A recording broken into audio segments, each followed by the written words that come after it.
Lost Spring, written by Indian writer Jung, is an excerpt from her book, Lost Spring, Stories of Stolen Childhood. In it, she analyzes the lives of children living in poverty. This chapter presents stories about two children who face poverty in all aspects of their lives and yet have the courage to dream big. The writer, Jung, is the narrator in both stories in the chapter. Sometimes I find a rupee in the garbage. The narrator talks about a boy named Sahib. He is a ragpicker whom the narrator sees every morning. She talks to him and finds out that he came from Dhaka long back when, according to his mother, his house was swept away by storms. That was the reason why his family had come here to earn a living. The narrator asks him to join a school, but he replies that there is no school in his neighborhood. The narrator promises him that she will start a school, and he is welcome there. Sahib's face lights up. A few days later, Sahib comes up to the narrator, asking her if her school is ready. The narrator realizes that promises like these are made to children like Sahib all the time, and they are never kept.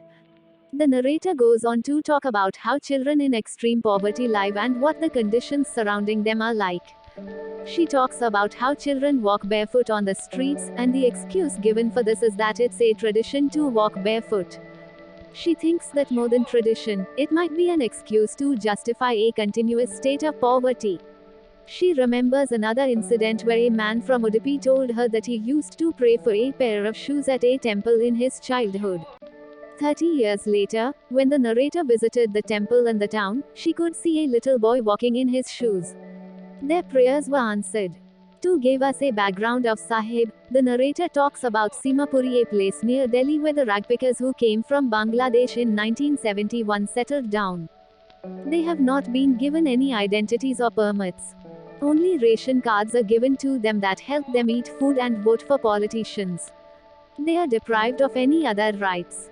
Over the years, ragpicking has become an art for them. To a child like Sahib, finding a rupee or a 10-rupee note as a big achievement.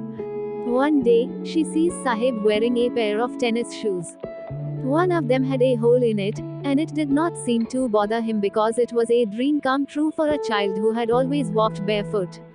Later, the narrator sees Sahib with a steel canister in his hand. She learns that he has started working at a tea stall recently and is paid 800 rupees in addition to daily meals. When asked if he was happy with his new job, Sahib looked downcast. He was working under someone, and his freedom was taken away from him. He no longer had a carefree attitude, and the steel canister seemed heavier than the plastic bag that he used to carry for ragpicking. For more update, please like, share and subscribe to my channel. Thank you.